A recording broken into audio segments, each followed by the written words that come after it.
So hi Hans, how are you? I'm good. How are you I'm doing? doing Haven't heard great. from you in a while. Yeah, I know. We're in a less attractive place than we were before. It I must be know winter time, you know. it's winter time. I'm sure it's cold there. I'm sure the waves are up and blowing, I and hope they are, you know. I hope they are. I hope the fog is blowing while we're not there. we haven't always done an update during winter, have we? No. We've done it before, but not that much. Yeah, yeah. Not that much. Yeah. The main thing is the summer, but since we have a few products Yeah.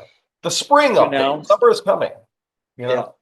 Oh yeah, summer is still 4 or 5 months away, but 4 months away. And what do you think? I mean, updates. Everybody's asking. We've got a lot of Uh, things. yeah, the trucks are done Yeah, right, and they're beautiful right. and they're going to be very affordable. Packs, Yes. so 2 packs, that's how we're going to sell them. I think, you know what I think is going to happen? I think a lot of people are going to they're going to see them, they're going to hear about them, and then they're going to say, that's a really expensive for two over the road trucks. And I don't think the photographs do them justice. The detail on them is exquisite. I mean, it's really unbelievable. I think when people get them in their hands and physically see them, they'll say, this is worth the price. I mean, this is just amazing. Exactly. And I'm looking at that there and I'm saying they're going, that's fine, that's nice. I've seen a lot of trucks that are made by folks in Portugal and other places and other people that make vehicles and they 3D print them. They are they're not even close to what's been done on these No, it's not trucks. comparable. There's not And comparable. And I think the difference is the etched metal that's involved in these trucks, the add-on parts that's involved in these trucks, the yeah, painting that's done, the glass work that's on them. I think yeah, it's, it's just a very different category. And for people who take pictures of their layouts when they go photograph them up close, it really shows. And that's where you do the close-up photographs of Z-Skill. That's when you start to go, oh, that must be Z-Skill.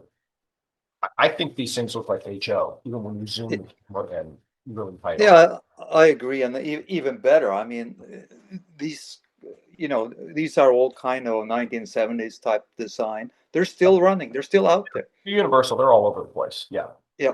yeah, yeah. So I think it's a good complementary product from us.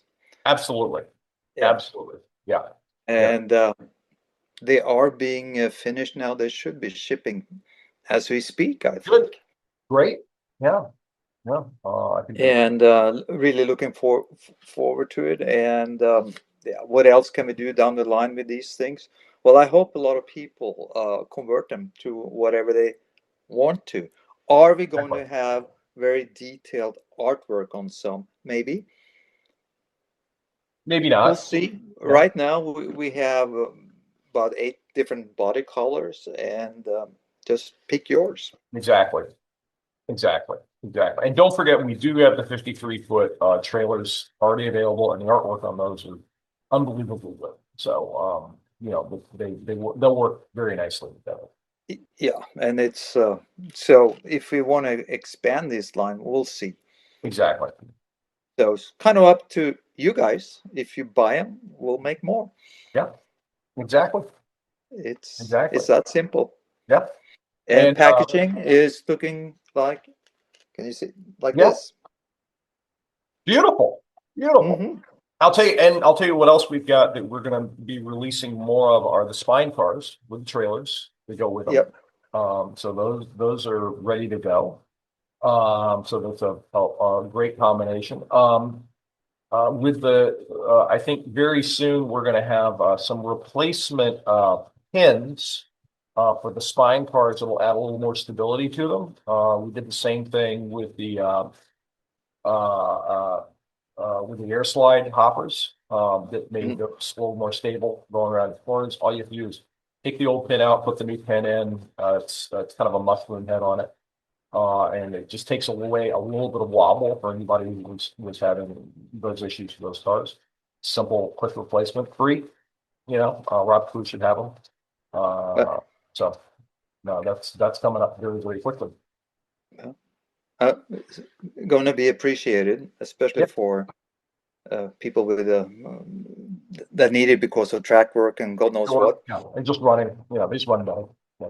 Yeah. Do you want to talk a bit about the Powhatan Aero cars? Yeah, sure. Happy to. So we do have them in. We've been looking at them. I think you may have one up there, I somewhere. do. Um, So I'm just going to hold it like yeah, this, and please it just do. Yeah, yeah, yeah. Just right there. Again, a little hard to see. Things that really strike me about this car. I loved our injected smooth side passenger cars. They are amazing models. This is to a totally different level. These are brass. They are yeah. all handmade. The level of wire work that's on them in the grab irons, the level of castings that are in the stirrups, the quality of the glass work on the windows and the window frames. It's all what you would expect of brass. It is just a next level kind of Yeah. detail. I Um, should show you the interior. yeah, exactly. Painted interiors, separate color interiors. I mean, it's what they've been able And to do is really, really impressive. And because of that, look, they're priced like brass, but you're getting brass quality out of it too. They match perfectly with the J locomotives. Again, it's just a super high end quality product. And if you're a fan of the J, man, this thing goes together, just like peas and carrots. So it's just a great, great, great product. I'm super impressed with them. Um, it, I don't want to say you don't want to put the injected next to the brass because of the comparison sake. I think you can, but you will notice a huge difference in the brass. And it's just what you can get when you do this as a hand manufactured piece with an unbelievable amount of add-on retail parts to it. Just again, next level kind of product with a yeah, power. they shouldn't be that far. We still have a few comments to the manufacturing Couple we're months, using. you think? Couple Yeah, 3 months, sort of. Yeah, no more than 2 months. yeah, no more than Because that. we're not going to change a lot. Very Right, little, like. right. No, I agree. I agree. So, I think, like I said, these things should be coming very soon. Yeah, exciting. So, Big we boy, have big boy. well, You gonna tell us about the big boy? yeah. So, big boy, it's basically research. We're reviewing the drawings at the moment, the technical aspects. We will power up the second set of drivers, not the first set. That's seemed to be the best thing to do. Um, we are going to try something very special with this locomotive, the GS4 as well. Actually, we're going to try to make room for a loudspeaker in the tender, and also have the or decoders in the tender. So Uh, the idea that we have right now that we're going to try and implement is not only make the room for the loudspeaker, but deliver them with the speaker already in the tender with the sound box ready to go. And then if you want to turn this into DCC with sound, all you'll have to do is open the tender, take out a dummy board, and plug in an ESU Nano sound decoder, which is already set up for the big boy, and everything will suddenly be activated. So hopefully it'll be a super, super easy DCC conversion. Why do it that way? The hardest part is putting in the speaker in the sound chamber, and the speaker is just not that expensive compared to the rest of the locomotive. So the decoder's expensive. The decoder's about $100, but we can get the speaker for a lot less. And we just think it's worth it for everybody who's going to do it, to do it that way. The speaker's $50. yeah.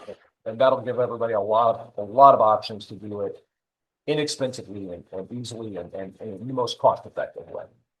Yeah, and this is really exciting. What else are we doing? As you have seen or original announcement, we're making also the oil burner, uh, and two versions of that because now it has elephant ears, wind deflectors, So you'll see that. They are about, you know, in appearance, there's about 12 details that will have to look different. So that's what I'm working on right now, making sure that we get the details correct on the oil burner.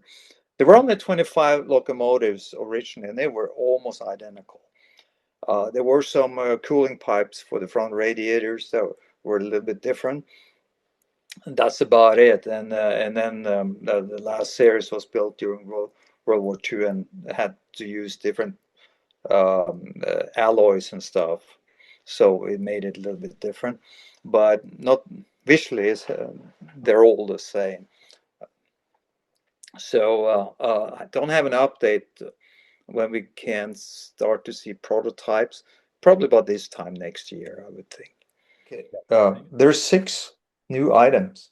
Right. Oh, AutoMax. We didn't do the AutoMax yet. Oh, okay. AutoMax. AutoMax. So AutoMax right. update. So next one, AutoMax. We do have the first plastic samples of the AutoMax. It's articulated, tri-level or bi-level auto carrier. This is a humongous freight car for Z-Scale. It is effectively two in one. I'm in the process of sending all the artwork information to the factory so they can work on the artwork. We've test ran it extensively. It does great through S curves. The articulated section of it's really, really good. The weight on it's good. No wobble. I think this is going to be an outstanding car. It is big though. I got to tell you, this thing is not for the faint of heart. Really great for making those big unit trains. We hope it's very complementary to Atlas's upcoming auto rack that they're producing. We think it's going to be a nice companion piece for that. Yeah, we like ours a little better, of course. But that's okay. So it should be coming. I think that one's maybe 90 days or so, 90 to 3 to 4 months away from delivery. Somewhere in that time frame sounds about right. Yeah, and I ran it extensively on my layout, and my layout is not in good shape, which is a good test Which is layout, good test. Yeah, exactly. Yeah. and no problems. Great. And Fantastic. night and day from the very first auto rack we ever produced. Oh Yeah. boy. Yeah. Exactly. Exactly. So, like I said, we just got to get the artwork to them. We're producing everything that we could find that was made with the AutoMax. So, go look up your favorite railroad pictures and you'll find them. They ran all over the place. Some of them are not as railroad specific too, so you can pretty well fit with any sort of a modern layout without a problem. And of course, autoracks go everywhere. It's how manufacturers deliver vehicles to dealers, and so you'll see them on just about every part of the country. The part two of this video, which I think is kind of exciting, is we have a whole bunch of new products to announce.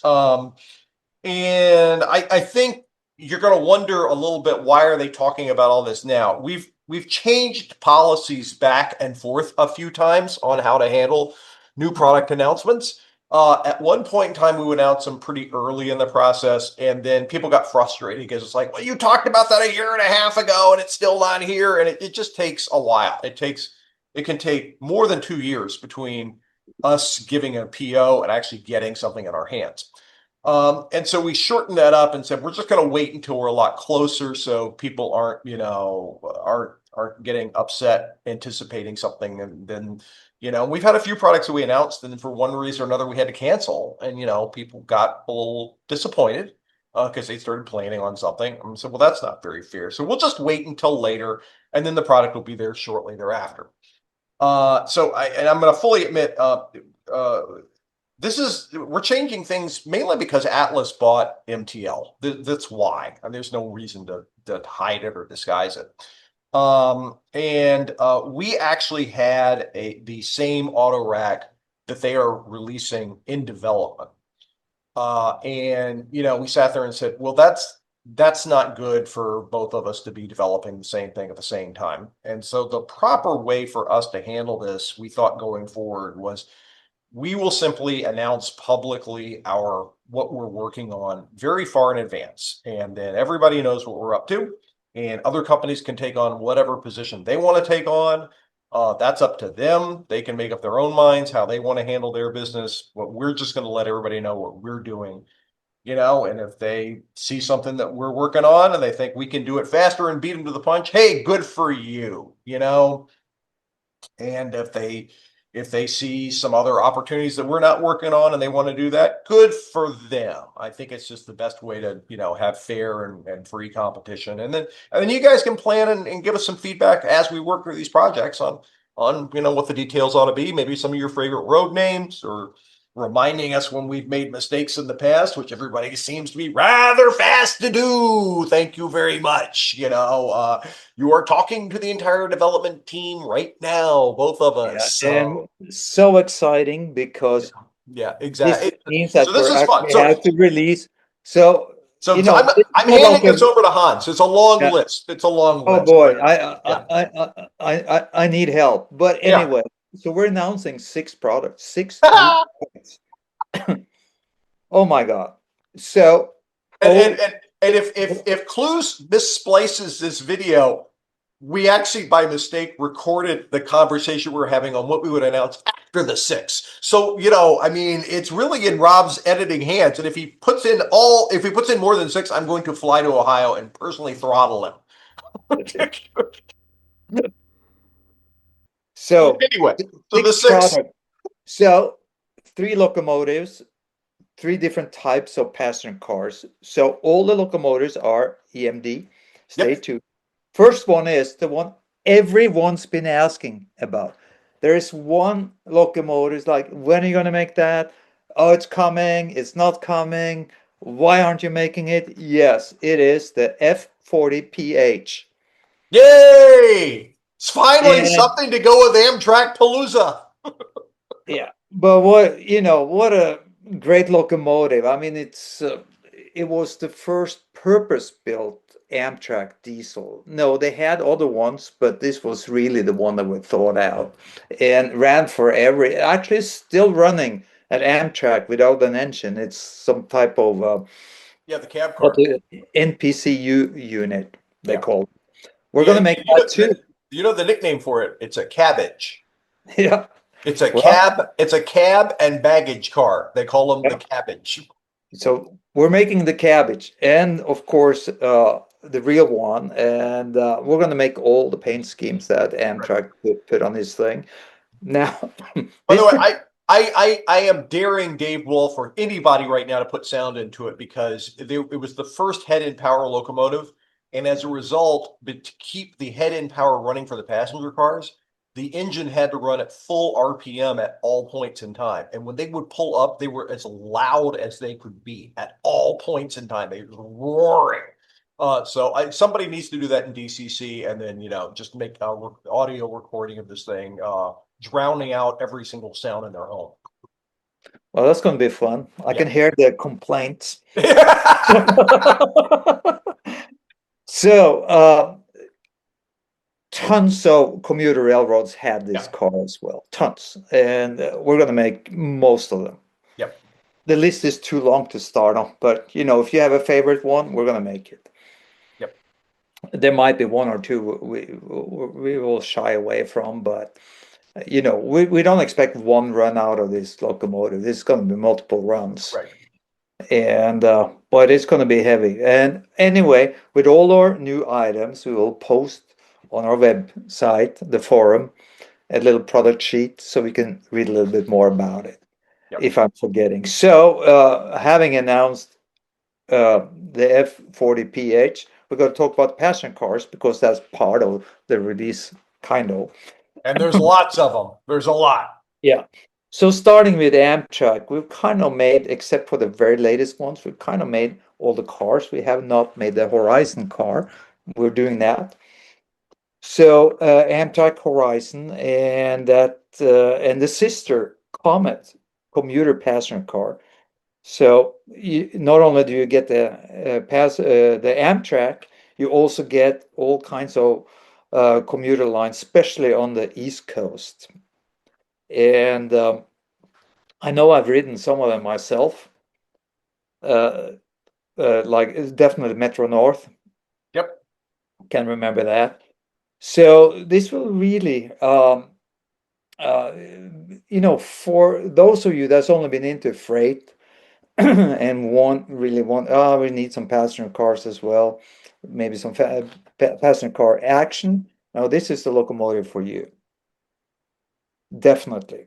And so I'm not going to rant and rave about the different passenger cars too much, but I think Amtrak's phasing out the Horizon cars now. So, and initially if I'm not mistaken, it's the science back from the 70s. Yep, Yeah. So, a lot of the commuter cars still in operation. So, yes, they're current. Um, so the second passenger cars we're going to, so the Comet and the Horizon is really one. We call it one passenger cars, and there are going to be a few different versions. We have Amtrak had three different versions of it. The commuter cars are basically commuter cars, but they have end cars, and the end cars will be correct. yep, Maybe the Comet end car will be a little bit generic because there were a lot of variations with windows. I don't think we're going to go full out on that, but it will be nice. yep. Promise. So next car is a Galbrick car made by Nippon Steel.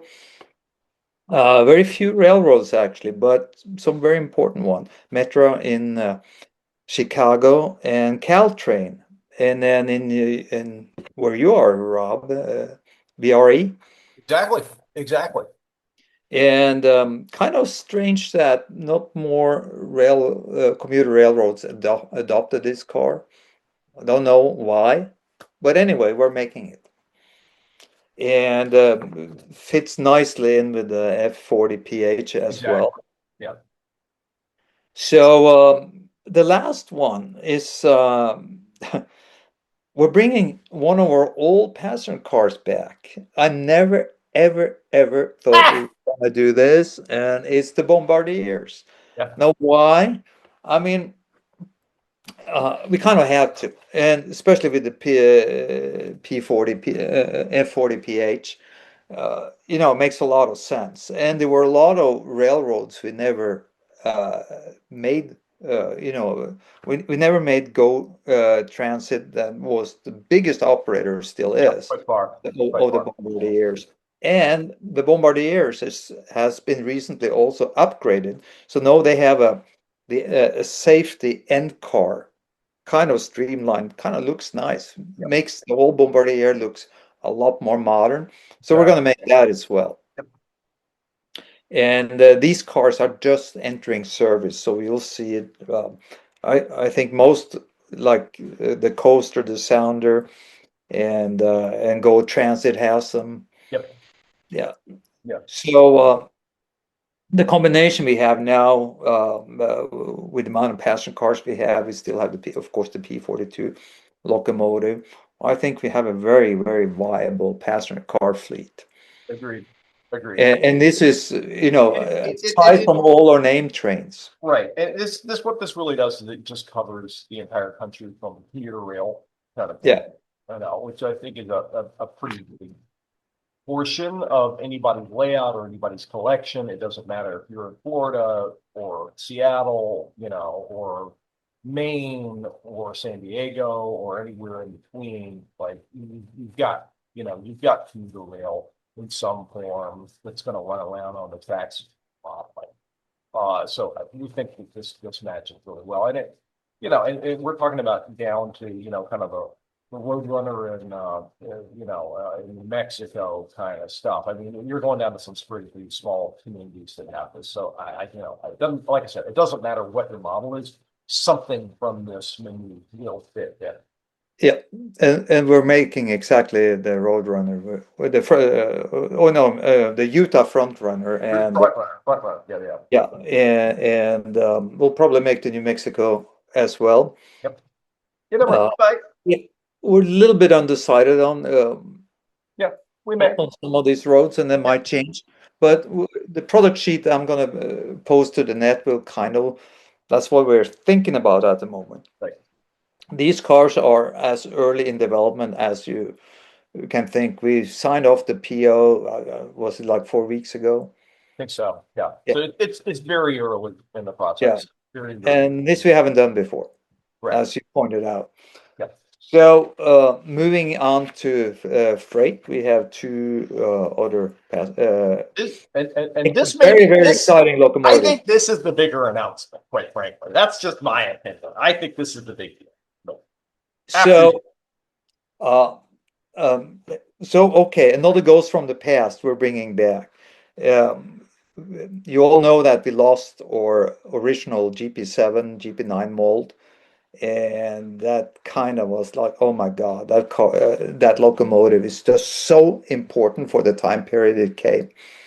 And one of the main replacers of steam locomotives. And we have all the F units, we have the FAs coming with have the RS locomotives. So and we lost our GP7, GP9. So guess what? We are coming back. Not with the GP7, we're not promising that locomotive, but the GP9's coming back. The GP18 will also yeah. come with that release. So huge transition locomotive. I mean, like big Yeah, deal. Just huge, yeah. huge locomotive. So between them, I'm looking at the sheet in front of me that I'm going to post. There's 25 railroads first run. It's crazy. Yeah, yeah, So what's good about relaunching the GP9? Well, it's going to be more detailed for sure. It's right, going to be better running locomotive, better looking locomotive. And if we did some mistakes on the first run, that's definitely going to be corrected on right, this run. right, But very excited to have this locomotive, uh, coming back. And you'll still kind of see it. A lot of museum railroads are still operating this locomotive, and it's a huge production. I mean, the GP9 was more than 4,000 locomotives. Just tells you how important uh, of a freight locomotive it became. Kind of set the standard for two axle.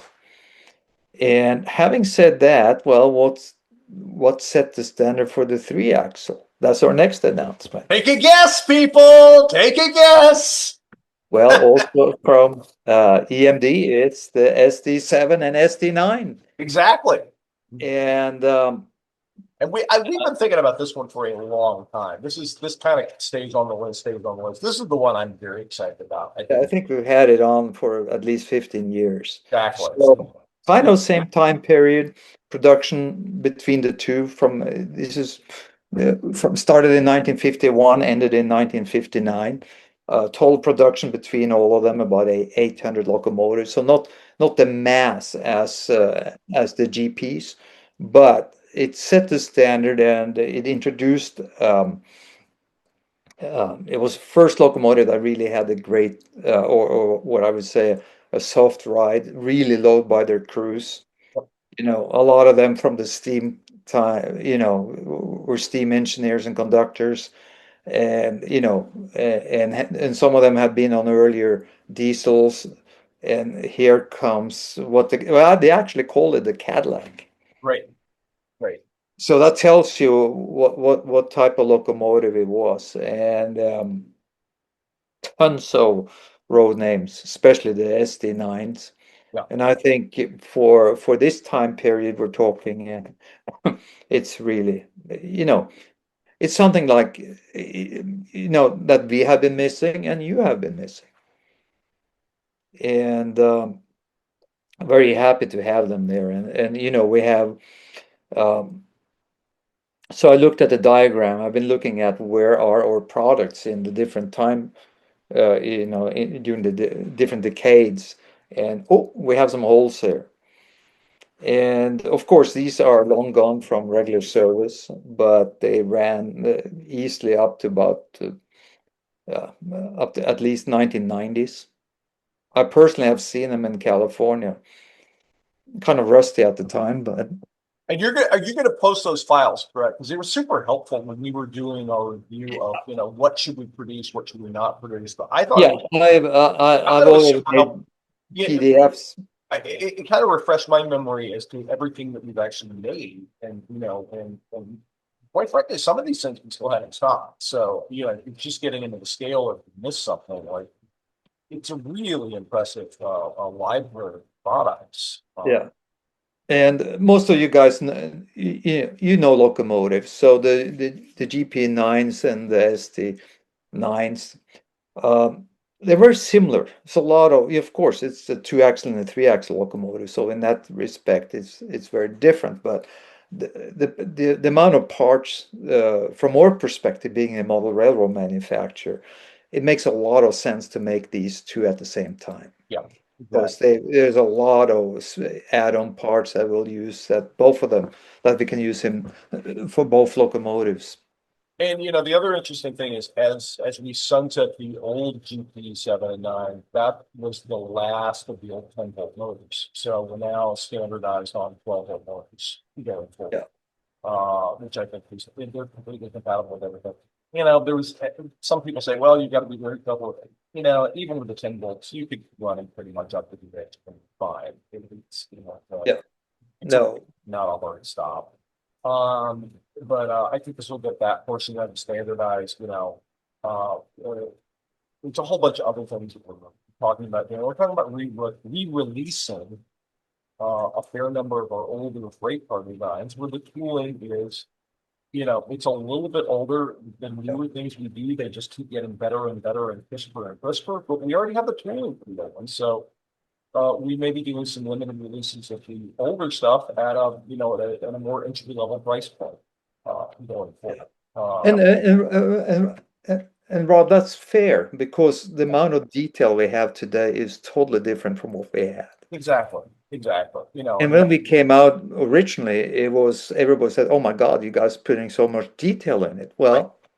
Well, first plastic. When did we have the first plastic? Oh, Like just 2003 or something like something that? like that. Something like that. It was 20 plus years ago.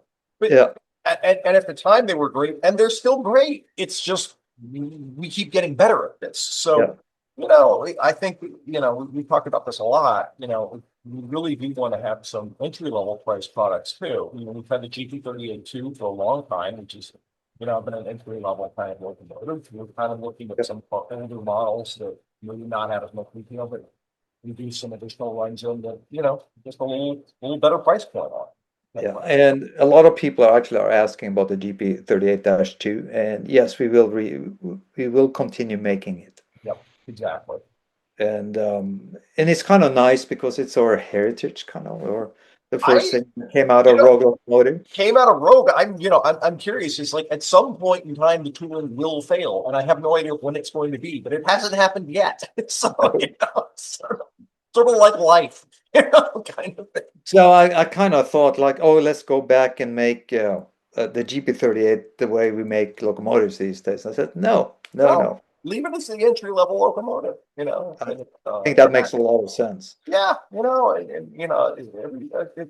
if you're just getting started in D-scale and you want to give it a whirl, it's a great way to try it because they run great. I mean, obviously all the internals are up to spec. The motors are brand new, the gearworks brand new, the trucks are all in excellent shape. It's just the question of like, how many add-on details do you have on GP38 compared to some of the other things we're making now? It's not quite Yeah. as much. Yeah. You know, Now, something completely different. Yes, as everybody knows, this is an AZL news release and an yes, update. So yes, we do have European products. we'll, we'll Uh, we'll talk about that on a different day. But exactly. but there's a lot of things in the works over there. Yeah. And like I say, that's just an expansion for us. It is mainly British and Swiss. We do have we've got one, more pan-continental kind of thing to work on. Yeah. So yeah, and it's But just a stay way to tuned for we'll do our own podcast or news release on that. exactly, exactly. And then when we're in a warmer climate and we'd like to talk longer, because it's nice outside, we'll probably include both of them. But right now, it's still cold. Well, it's cold. Well, we finally had a day in the 50s back here. Yeah, that's Fahrenheit, correct? That's Fahrenheit. Fahrenheit, yeah. Just checking. No, I don't think we ever had 50 Celsius in I this don't think country. so. That would be a problem. Anyway, That'd be, yeah. I don't even want to think about it. no, no, no, no, no, no, no. If But that happened, I think my house would be underwater. probably Yeah. you're on fire. Well, it's brick. Yeah, exactly. That's why it's impressive. Yeah. So anyway, well, so guys, we hope you have a lovely end to the modeling season. You know, we're more 24/7 and 365 around here. We're always working on new things. Hope you have enjoyed hearing about what we've got coming up, and we look forward to talking to you soon. And of course, we're on the forums regularly to answer questions and please, we'd love feedback on everything that we're talking about here, because we do listen to you guys, and like I said, it really does make a difference. It may not be an instantaneous change in product, but when we hear similar messages over time, we tend to make trends and we tend to react to those kind of things. Like I said, we do this because we love it, and you do it because you love it, and it's wonderful to just be all aligned from that point of view, and just making some nice products and bringing them to us. So thank you very much for your support. Well, thank you for listening to us. Yeah, and we'll see you next time. We will, and that won't take that long because now we're announcing as we are Exactly. POs. You may see more of us in the future. Yeah. Thanks, guys. Okay. Bye. Have a good one. Bye. Bye bye. All right.